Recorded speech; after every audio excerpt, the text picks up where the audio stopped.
Ó ti send ẹ síbẹ̀. Orúkọ yín ló sì wà ńbẹ̀.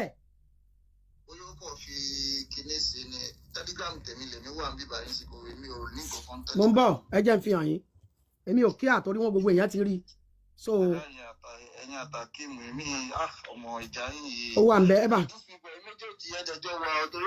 Èmi àti ọjọ́ wà kankan. Èmi àti ọjọ́ wà. Wọ́n ní kí n má show rẹ̀. Màá fi ilẹ̀ ẹjọ́ bá mi gbáwọn èèyàn sókè. Ó wà ńbẹ̀ o, orúkọ yín náà nàdẹ́gbẹ̀ Kashamadupe TV. Òun ló wà ńbẹ̀. Tẹ́ ẹ bá ti bọ́lẹ̀.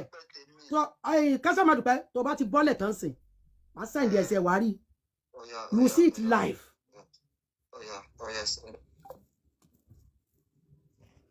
Wọ́n ní kí n má show rẹ̀. Bọ̀.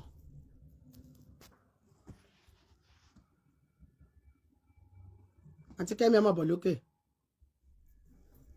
Gbogbo ẹ̀yin tẹ́ ti rí ẹ send request. Gbogbo ẹ̀yin tẹ́ ti rí kinní yẹn ẹ send request. Ẹ bá mi gbé wọn sókè. It is really true. Ẹ gbé gbogbo wọn sókè. Kí ni mo ṣe fún ẹ? Mo dẹ̀ fall sick. Mo ti sick. Kí ni mo ṣe fún ẹ? Tó fi lọ post, tó fi lọ mú nude mi, tó fi lọ post ẹ̀ sí Instagram, Telegram. Mo ti sick sẹ́, kí ni ẹ̀ tí mo rí báyìí mo wà depressed. Mo ti wà traumatized. Kí ni mo ṣe fún ẹ? Kí ló fàdé bẹ́ẹ̀ tó fi lọ post nude mi? Ẹ bá gbé gbogbo àwọn tá a jọ lọ wò. Mọ́mì mo rí o, olórí burúkú Akeem mo rí. Mo rí báyìí pẹ̀lú ojú mi kòrókòrò. Orí Kashamadupe TV ló dẹ̀ post ẹ̀ sí. Ó wà ńbẹ̀. Sísí mi. Hello sísí mi. Ṣé ti involve ọlọ́pàá? Ṣé ti involve ọlọ́pàá? Èmi ò tí kò tẹ̀ kọ́kọ́ ẹ̀ mọ̀. Ẹ máa involve ọlọ́pàá sísí mi. England lẹ̀ ń gbé. Tó bá gbé ọ̀tọ̀tọ̀ ẹ̀ ti rí mi ò rí. Ẹ lọ involve ọlọ́pàá ní England. Ẹ gbé lọ sí police station ní sísí mi. Ẹ má ṣe bẹ́ẹ̀. England lẹ̀ ń gbé. Ẹ gbé lọ sí police station straight. Tẹ́ bá dẹ̀ ti gbé lọ sí police station regardless ibi tí èèyàn bá ń gbé ní Europe ni everybody ń gbé. O bá máa gbé o dẹ̀ wọ́n máa wú ẹ síta. You are not allowed to do that. Gbé lọ sí police station. Àbí kí ni gbogbo eléyìí? Látàárọ̀ tí mo ti rí báyìí. Mi ì lè jáde. Ọ̀ǹtí tí mo rí ti ń ṣe kéèsì. Mi tí ẹ lè lọ wò ó. Má ṣe dáhùn mo rò bóyá wọ́n ń ṣeré ni. I was not even taking at me. Take attention ẹ̀ mo sọ pé. On top of gbé lọ sí police station. Kí ni gbogbo eléyìí? Mọ̀mọ́ Oju Abe. Mọ̀mọ́ Oju Abe. Ẹ̀rọ àyà mi. Ẹ̀rọ àyà mi. Ṣé rí nǹkan tí bọ̀bọ́ yẹn ṣe yẹn? Ìyá ẹ̀ ó máa jẹ́ lọ́dọ̀ àwọn obìnrin. Ṣé get? Ẹ kọ́kọ́ fi ìyá ẹ̀ sẹ́gbẹ̀ẹ́ kan lọ́dọ̀ àwọn ìyá máa jẹ́. Ṣó ti yín mà?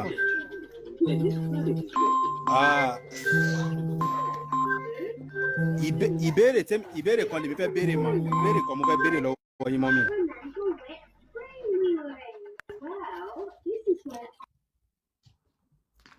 Fóònù mi ni ó bàjẹ́.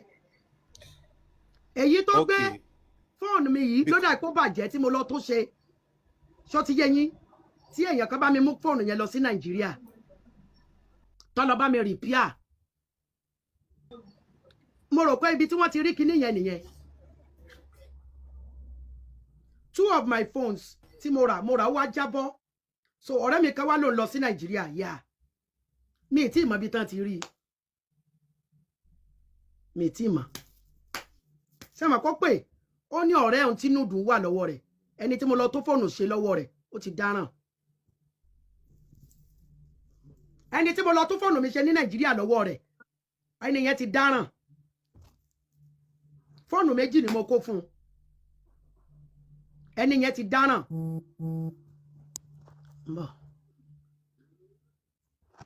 Mi ti ẹ̀ rántí mọ́. Ìsí ni mo ṣe rò pé àwọn picture mi tí mo yà.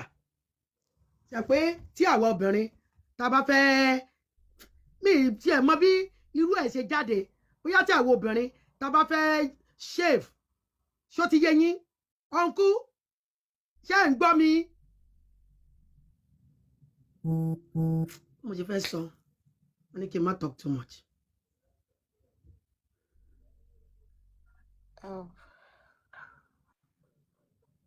Ìwọ wá fẹ́ lọ mọ̀ ṣe kéèsì.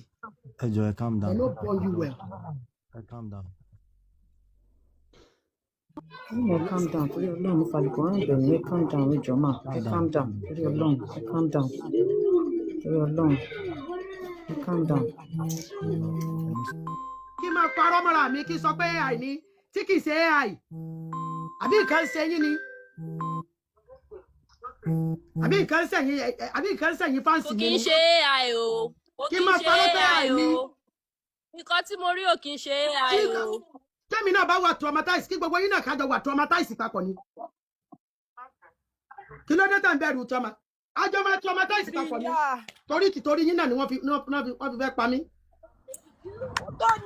Ẹjẹ́ kí sísí mi ká ọ̀dọ̀ mi. Wọ́n lé jẹ́ kó sí kàkà sí ẹ̀mọ́. Ẹ lọ́ máa ṣàdúrà. Ẹni sùúrù Ọlọ́run balẹ̀ láti gbà sí. Ẹ lọ́ máa ṣàdúrà. Kì í ṣe AI o. Ẹ lọ́ máa Kì í pray ṣe kí kò má ṣe ṣe yín. AI o. Ó wà ń bẹ́ o. Burúkú mà lọ́mọ èké yìí. Mọ́mí Ẹ lọ́ máa Kẹ́mi, ṣàdúrà gidi. ẹjẹ́ kí sísí mi calm down. Hello? Kí ni ilé ìṣèyàn lè ṣe nǹkan tó rí yìí? Wa alaikum Ẹni salam. sùúrù. Ẹ máa fọwọ́ òfin gbé mi. Ojú abẹ, Ọlọ́run má jẹ́ ń bẹ̀ yín. Ẹ calm down. Èmi ò lè bẹ̀ wọ́n láyé, mi ò lè bẹ̀ Wọ́n ti wọ́n. ní ká pa àwọn èèyàn, wọ́n ti lọ Èmi ò mẹ́rin bẹ̀ lọ. yín o, sísí mi, èmi ò bẹ̀ yín mọ́ o. Ẹ̀wọ̀n àní kí wọ́n calm. Kí ni ilé fún yàn láì blood pressure? Kí wọ́n calm. Wọ́n lè Ókè, calm down àwọn máa o. calm, kò sí ohun tó máa ṣe Wọ́n lè calm sísí down mi, lórí kò sí ohun tó burúkú máa náà ṣe calm sísí down mi, fún wọn o. kò sí ohun tó máa ṣe wọ́n. Nǹkan kan ò lè ṣe wọ́n, wọn ò lè Ṣùgbọ́n pé ká calm bẹ̀ down. wọ́n yẹn, Olórí èmi ò lè burúkú yẹn bẹ̀bẹ̀ kò o, calm Ọlọ́run má down jẹ́ fún wọn. bẹ̀bẹ̀. Àwọn náà ò lè Ọlọ́run calm má down. jẹ́. Jẹ́ kí n bá yín report. Ṣé kí n bá yín report? Ọlọ́run ẹ ní Kò sùúrù. sẹ́ni tó máa rí kinní yẹn. Kò sẹ́ni tó máa rí kinní yẹn tí kò ní sunkún. Ẹ má yẹ parọ́ tán yìí, bọ̀ ó ti ṣẹlẹ̀. Ẹ ọkọ lọ gbé bọ̀bọ̀ tẹ fún yẹn náà. Ó ní màá lọ, ó ní. Ẹ ọkọ lọ gbé. Nǹkan tí màá dẹ̀ sọ fún yín, orí live tẹ wà yẹn, àwọn èèyàn tẹ bá mọ̀ pọ̀ nífẹ̀ẹ́ yín tòótọ́, ẹ pè wọ́n, ẹ kúrò lórí live, ẹ kọ́kọ́ lọ sọ̀rọ̀ bí kan. Ó ti sú mi ní. Látàárọ̀ ni mo ti àti ó ti sú mi tí n bá jáde bẹ́ẹ̀ yẹn. Mo lè ya wèrè ní. Àwọn èèyàn tó ní láti wà pẹ̀lú yín, tẹ bá táwọn èèyàn gidi bá wà ní abá yín London, ẹ jẹ́ kó máa bọ̀ níbi tẹ bá wà kó jókòó tì yín. Mi ì réèyàn kankan o. Ọ̀dọ̀ òyìnbó ni ìléèyàn bí o. Mi ò dá sí yàn bí o. Mi ì léèyàn kankan o. Tí bá réèyàn tán bá lè wá rántí mi tájọ mọ́ wa o. Alájà ẹ ṣàṣe. Mi ì nọ́mà mọ́ o. ẹ ti rọ̀wọ̀n ọkọ̀ tọ́wọ̀n èèyàn ṣe fún ẹ ṣàṣe sùn. Yà mi ì tiẹ̀ mọ ìléèyàn kankan báyìí. Òyìnbó ló kún gbogbo ọ̀dọ̀ mi báyìí, mi ì ní Yorùbá kankan. ẹ ṣàṣe sùúrù, ẹ ṣe sùúrù. Mi ì léèyàn kankan báyìí. Àwọn tọ́lọ́ bá yín gbé bọ̀bọ̀ yẹn lẹ́kọ̀ọ́ ṣọ́ọ̀tì gbé ọtí àná. Yeah, good evening, good morning, good afternoon, anywhere you're watching me. This is Kashamadupe. Again, Joko Dada. Now, I am Kashamadupe Talks.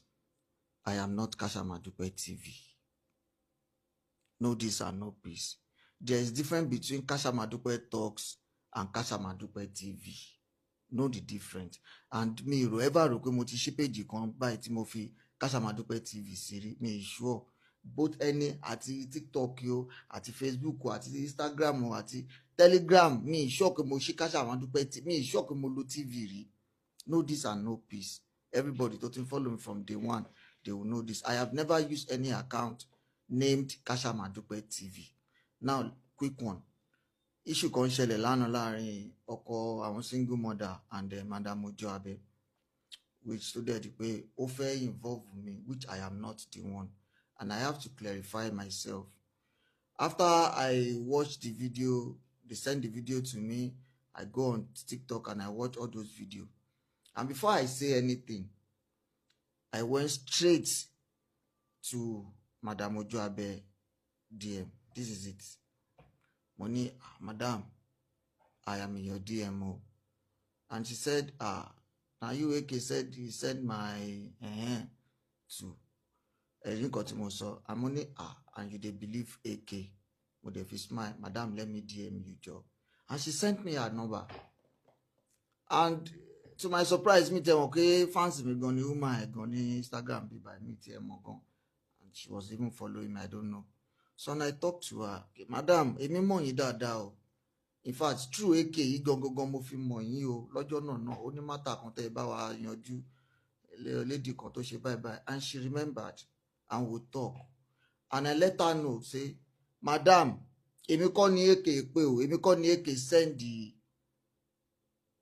anything sí o èké ò pè mí o though I am Kashamadupe but my own Kashamadupe is Kashamadupe Talks. I am not Kashamadupe TV. I have never owned anything to concern TV rí on this social media. Mo wá sọ fún wọn pé madam ẹ̀yin àti èké tí mo fi mọ̀ yín you guys are best, you are like ọ̀rẹ́ ni mo fi mọ̀ yín, you know, mo ní nọ́mbà yín gan lọ́wọ́. I have a number before, mi ò kàn mọ̀ bí mo ṣe sọ nọ́mbà yẹn nù ní. I have a number before but a kò sọ láti bàtà ti sẹ́tù pátá yẹn kò sí kàn mo fẹ́ I can't DM I can't so mi tiẹ̀ ní nọ́mbà yẹn mọ́.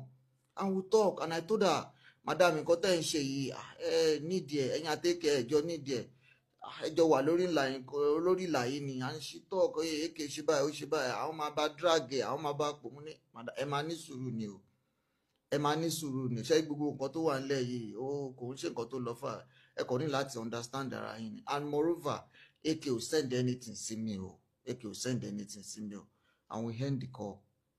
Mo dẹ̀ tún bẹ̀ wọ́n kọ́kọ́ má bínú kọ́ fi èké lẹ̀ you know, and immediately I pick up the call. Mo pe èké ta ló pè ní live tó ní voice mi ní kíní kan how come ó lè mi kọ òun kọ́ lóhun pé how come wọ́n mọ̀ mí mọ́wọ́ now. Everybody is just coming to my DM saying he called me on live. I pick the call. I say kíní kan èké àwọn nǹkan báyìí ẹ má bára yín jà nǹkan ó lóhun kọ pé mo ní everybody know me as Kashamadupe but they don't know there is Kashamadupe TV, there is Kashamadupe Talks. Please anything ibẹ̀ yẹn kọ́ tẹ̀ ni mo wá ń lọ anything tó bá ṣẹlẹ̀ láàrin wa àti woman yìí you know ẹjọ́ wà ní ó ti lọ mo ti bá àwọn náà sọ̀rọ̀ so in fact mo sọ fún wọn pé àwọn méjèèjì mo jọ sọ fún pé tẹ bá ríbi tí èké ti ń dárúkọ yín ní live ẹ x ẹ tẹ bá ríbi tí woman yẹn ti ń dárúkọ èké tó bá ríbi tó ti ń dárúkọ yín ní live ẹ x ẹ so ẹ jẹ́ kí everything lọ you don't need all these things. Mo dẹ̀ sọ fún lánàá pé èmi mo ṣe wà mo yá wèrè gan o but àwọn ìwà mi ibi tí mo ṣe èrè sí òde gbogbo orúkọ bẹ́ẹ̀ yẹn I will never promote such like I will never just mi ò fẹ́ everybody believe me. If you don't believe me it's your own pọ̀pọ̀ kàn mí but if you are following me from onset you will know pé èmi gan lè post anything tó jọ bẹ́ẹ̀ rárá and my Telegram tí mo ti post Telegram sí bóyá bí June 10 ni mo ti post Telegram mi last June 10 ni mo ti post Telegram mi last. So you can never you can tell me that to post Telegram mi kò dédé ní post máa kọ́kọ́ wá announce ní Instagram yìí bóyá mo rí nǹkan mo fẹ́ ẹ lọ wò Telegram ẹ lọ ṣí báyìí Telegram ẹ lọ ṣí báyìí Telegram. I will never just go and post anything. Àkó wá tẹ̀ tí wọ́n á jẹ́ irú àwọn èèyàn bẹ́yìn. I will never do such. I will never do such. So this morning again as I was everybody was just calling me that woman is mentioning your name. They said something is that they have posted the woman something that it is Kashamadupe TV, Kashamadupe. I was like, oh God, everybody called the one DM, send me link, send me. I was like, ṣé ẹ̀yin ò mọ̀ yàtọ̀ Kashamadupe Talks and Kashamadupe TV ni? Am I Kashamadupe TV? Was it because I was close to this person? Let's say, you know, please and please, I just want to do this video for everybody. No video, kò sí video kankan lọ́wọ́ tèmi. Àti nísìnyí báyìí as I was put it, gbọ́ pé wọ́n ti ju èké, wọ́n ti ju èké síta, wọ́n ti ju nǹkan síta, wọ́n ti ju. I'm less concerned about all those shit. Kò tẹ̀ kàn mí. Ibi anybody talk about you, but I'm just here to clarify my name. I am Kashamadupe Talks. Go and search for Kashamadupe TV. No this and no peace. Ẹ jọ̀ọ́ nítorí Ọlọ́run. I don't. A man sọ fún mi send me link. Hello, me DM. Send me link. Send me link. Send me. I have no link. The only link I have, you are there. And if there is any information, I'll post it there. I don't have any information for now to post on my Telegram link. I do post something on my Telegram, but not like this. I'll never promote such. I will never do such. Èmi Kashamadupe. I'll never do such. I'll never do such. I'll never do such. I'll never do such. Because our méjèèjì I was temini but woman she was very flu and wọ́n try láti help situation tí mo ta gbé lọ bá wọn gbà yẹn. Yes. Nǹkan yẹn tó ṣe I give her that credit. and I will never do such. At worst, my lord, dear, mo ṣe lọ yẹn ni. Èèyàn kankan sọ pé, why do you go there? You just be looking at, no, èèyàn tí mo mọ̀ ni. Let me just go there. Tó bá bá mi sọ, I'm less concerned. But at least she attend to me and she talk to me. So please, if you are looking for any video or you want anything, I am Kashamadupe Talks. I am not Kashamadupe TV. I am not the one he called yesterday. Please, no this and no peace. AK did not call me. AK did not send anything to me. I am not Kashamadupe TV. I am Kashamadupe Talks. Ẹ jọ̀ọ́, ẹ̀yin tèmi, ẹ̀yin tẹ́ mọ̀ wípé ẹ lè trust me, abẹ́dẹ̀ lè believe me. Please, please and please, ẹ jọ̀ọ́, don't get yourself involved in all this kind talk. Àwọn òwà báyìí, ẹ jọ̀ọ́, just ẹ wà pẹ̀lú mi. Ẹ jọ̀ọ́ nítorí Ọlọ́run, ẹ jọ̀ọ́ nítorí Ọlọ́run, ẹ jọ̀ọ́ nítorí Ọlọ́run. And don't dare me for anything. I don't have anything with me. Thank you and God bless you. Kashamadupe Talks.